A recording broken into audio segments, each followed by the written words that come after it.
Hello guys, I hope you are all doing good. So today we will be discussing a new topic, that is similarity. Okay, we will be discussing about similarity.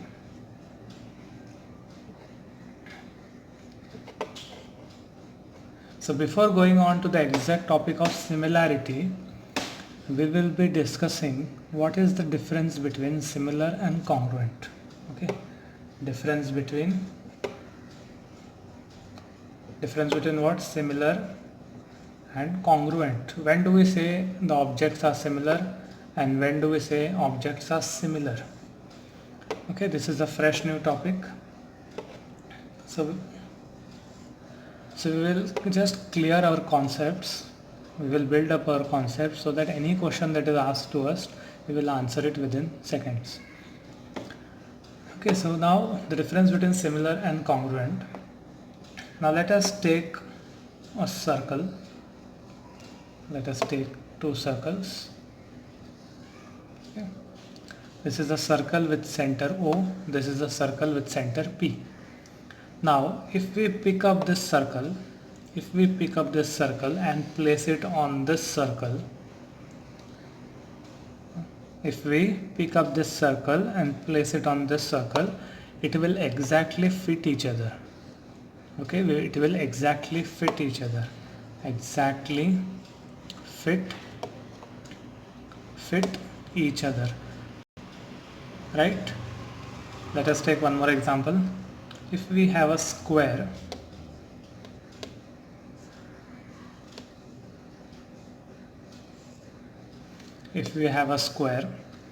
and if I pick this object and rotate it and keep it on this, of course it will fit each other. It fits each other. They both fit each other.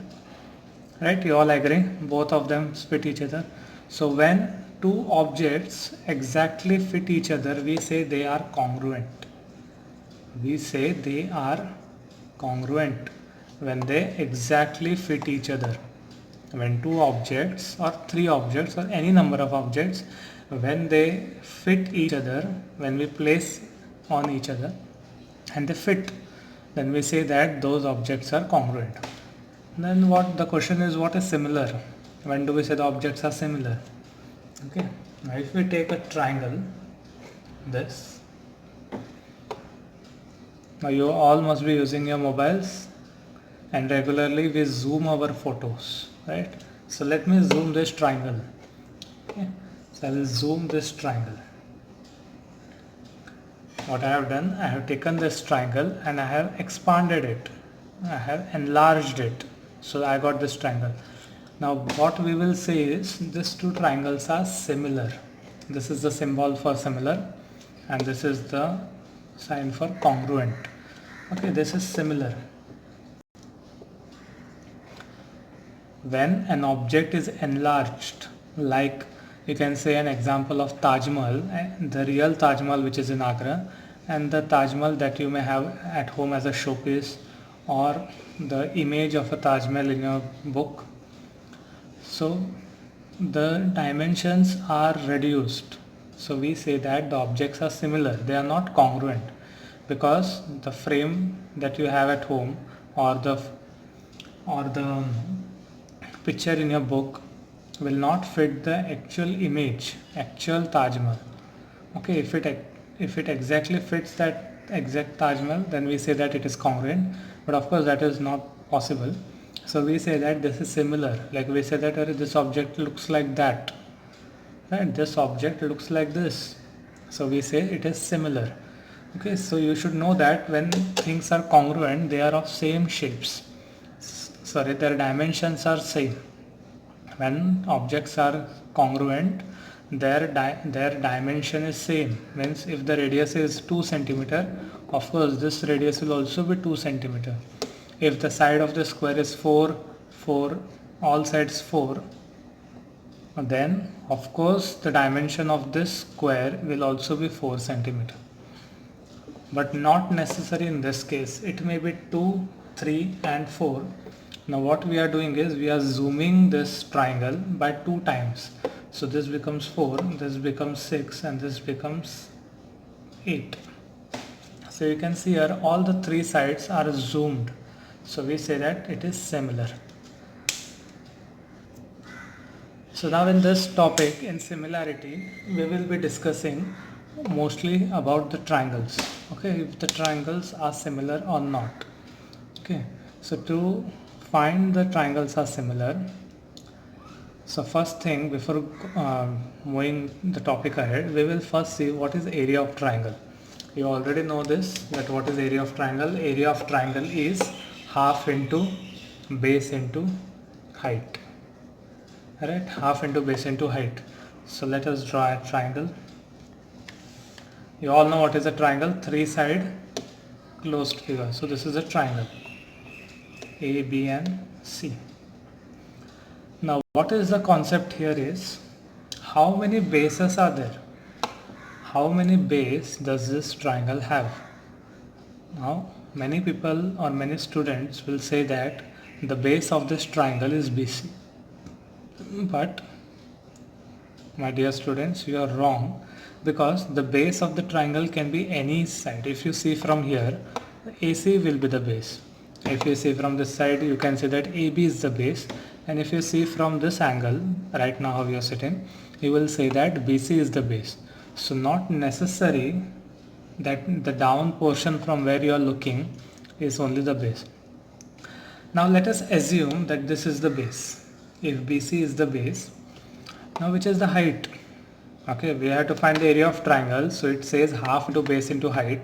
So if BC is the base, to find its height, what you have to do is, you have to find the vertex which is in front of this side. If this BC is the side, then which point is in front of the side? You can see A. So draw a straight line from this perpendicular line and let us give this AD. So right now we can say that BC is the base and AD is the height. So we can write here half into BC into AD. Okay, you cannot take any lines, you have to draw a perpendicular from the base which you are taking. Now for example, if this is not the height and this is not the base, let us assume this as the base. If I take AC as the base, which point is in front of this AC? This is point B. So draw a perpendicular line from this and let us take it E now. So now what we can say is, area of triangle is half into base into what is the height? BE. Again if we take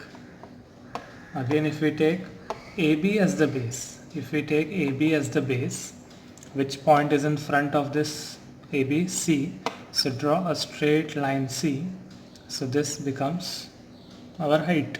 So for AB, CF is the height. So we can also say that half into CF into AB.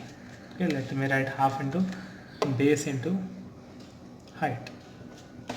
So you can see here from all these three calculations, answer will be same, because what are you doing? What are you finding out? We are finding out the area of this triangle. Of course the area means what? The space occupied, the whole space taken by this triangle is how much. So you calculate from any side. Of course the area of the triangle for this condition will be same. Okay, I hope you are clear with what is area of triangle. Okay, so now we will move to the ratio.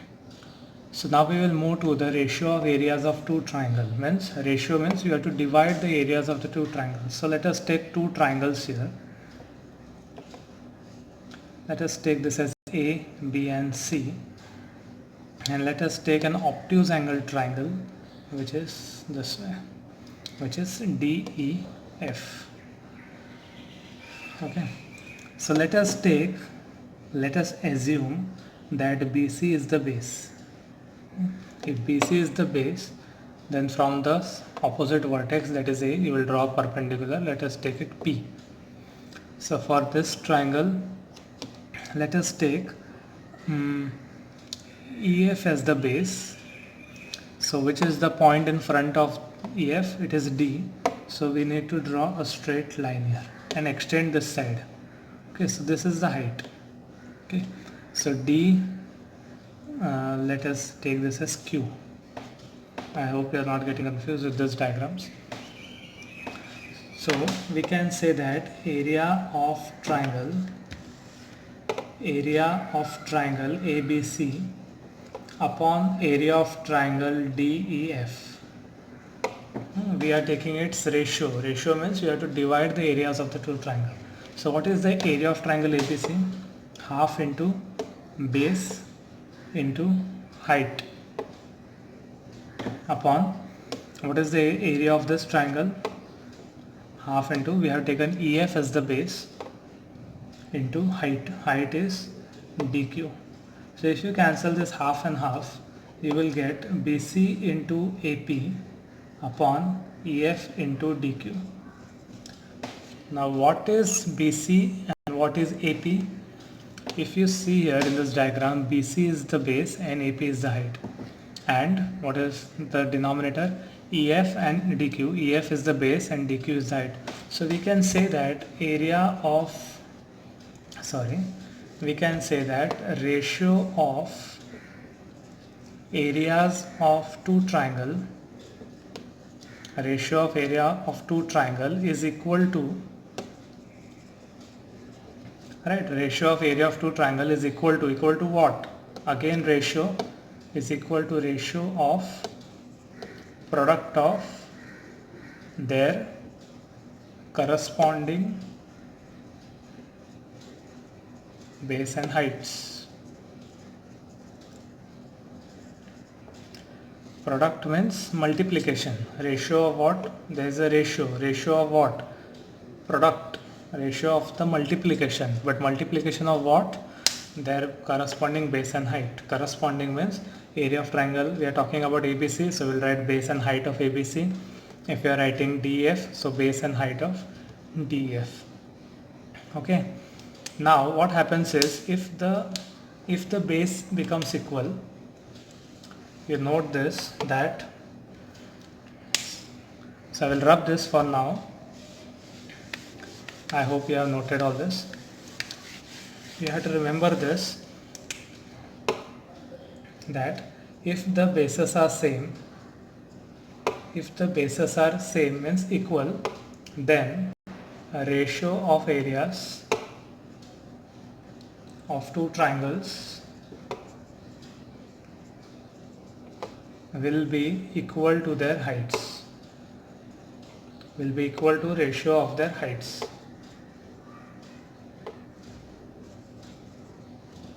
Right, like as we have written now, that area of triangle ABC upon area of triangle DEF, what answer we had got now? That ABC is BC into AP and it is EF into DQ. Now here BC and EF are the base. Now if the bases are equal means they have the same number, so we will cancel this. Okay, I am talking about this first, that if the bases are equal, then what is the answer? AP upon DQ. AP upon DQ, what is AP? Height and height. Right, so ratio of the area will be equal to the ratio of their heights. Similarly, if the heights are equal, then you can write all that will be equal to a ratio of their bases. If their heights are equal, then the ratio of the area will be equal to their bases, and if their bases are equal, then the ratio of the area will be equal to their heights. And if both bases and heights are equal,